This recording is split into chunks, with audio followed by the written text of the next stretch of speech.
একত্রিত করে আমরা মসজিদ নির্মাণের কাজ শুরু করব। আমার আপনার পয়গম্বর ডাক দিয়া বলে, ও সাহাবায়ে ইকরাম, আমার তো মন চায় মসজিদ নির্মাণ কাজে শরীক হওয়ার জন্য, আমার তো মন চায় মসজিদ নির্মাণ করার জন্য। কে বলছে? জোরে বলুন, কে বলছে? আর আজ আমরা সাধারণত ছোট একটা মসজিদের কমিটি হইয়া কোন কাজের যদি কাজ করার দরকার হয়, মসজিদের টাকা আগে নিজের পকেটে ঢুকাই, নিজে কাজ করি না, অন্যের দিয়ে কাজ করাইয়া নিজের পকেট পুরো কইরা তারপরে দাবি করি আমি কি মসজিদ কমিটি, মসজিদের সভাপতি, মসজিদের সেক্রেটারি। ঠিক নেই? বাস্তব না অবাস্তব? এই জন্য আল্লাহ তাআলা বলেছেন মসজিদ পরিচালনা করার জন্য কয়েকটি শর্ত। কে বলছেন? জোরে বলেন, কে বলছেন? আল্লাহ তাআলা বলছেন মসজিদ পরিচালনা করার জন্য যারা মসজিদ কমিটি হবে, যারা মসজিদের সভাপতি হবে, যারা মসজিদের সেক্রেটারি হবে, তাদের 4টা শর্ত আছে। ওই শর্ত যে মানতে পারবে সেই মসজিদের সভাপতি হইতে পারবে, সেই মসজিদের সেক্রেটারি হইতে পারবে। কে বলছেন? إنما يعمر مساجد الله من آمن بالله واليوم الآخر وأقام الصلاة وآتى الزكاة ولم يخش إلا الله। আল্লাহ তাআলা বলেন যারা মসজিদ পরিচালনা করবেন, মসজিদ কমিটি হবেন, যারা মসজিদের সভাপতি হবেন, যারা মসজিদের সেক্রেটারি হবেন, তাদের 1 নম্বর শর্ত তারা আমি এক আল্লাহকে বিশ্বাস করতে হবে। কয় আল্লাহকে? জোরে বলেন, কাকে বিশ্বাস করতে হবে? এক আল্লাহকে বিশ্বাস করতে হবে। তারা নামাজ প্রতিষ্ঠা করা লাগবে, নামাজ পড়া লাগবে। যারা নামাজ পড়বে না তাদেরকে ধরে ধরে মসজিদে ঢুকানো লাগবে।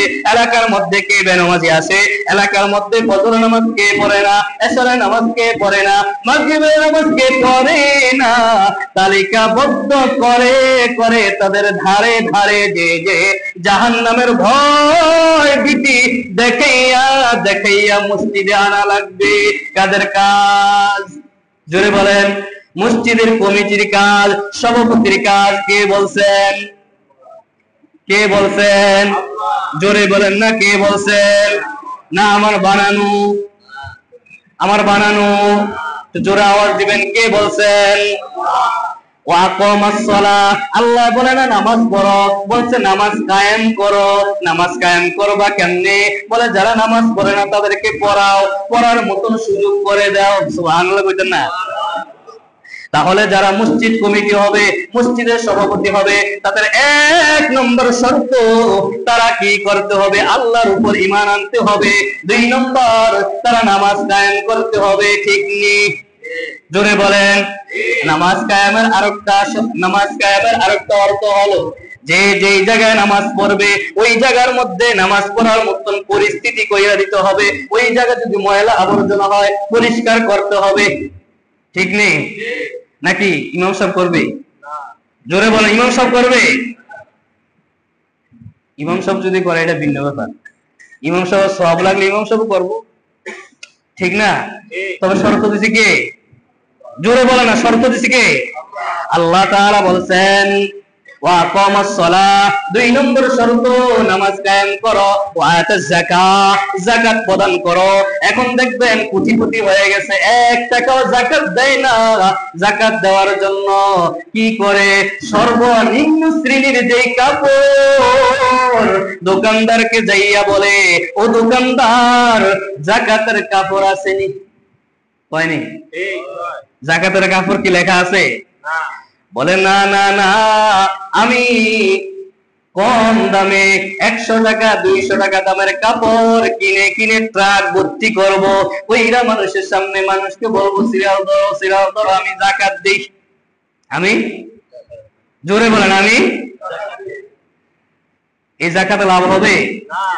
তাহলে মসজিদ কমিটি হওয়ার জন্য, মসজিদের সভাপতি হওয়ার জন্য 1 নম্বর শর্ত কি?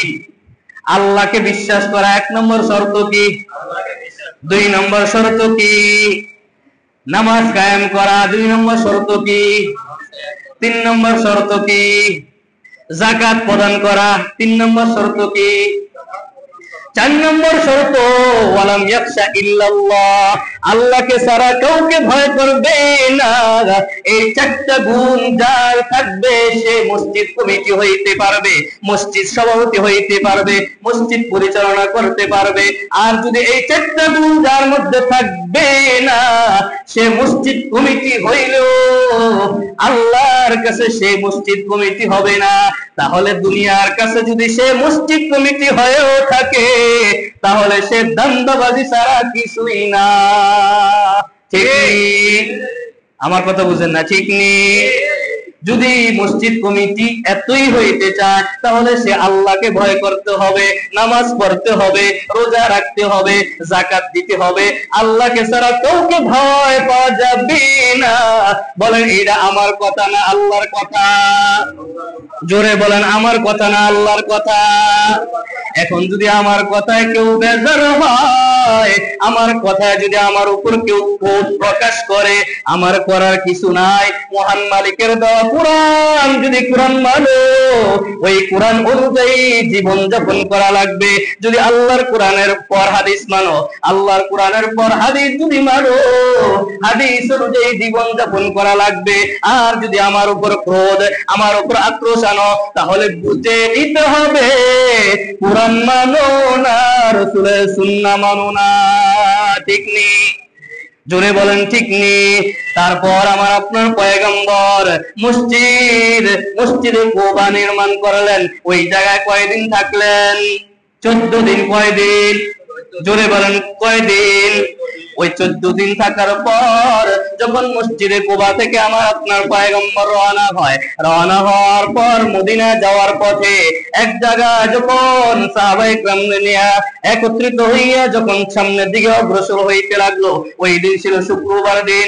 আর জুমার সময় যখন হয়ে গেছে, আমার আপনার পয়গম্বর ওই একটা গোত্র আছে, ওই জায়গায় মসজিদ জুমা বলা হয়, একটা মসজিদ নির্মাণ করেছেন।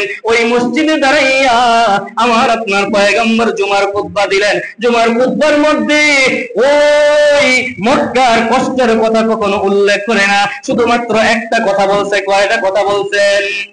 জোরে বলেন কয়টা কথা বলছেন?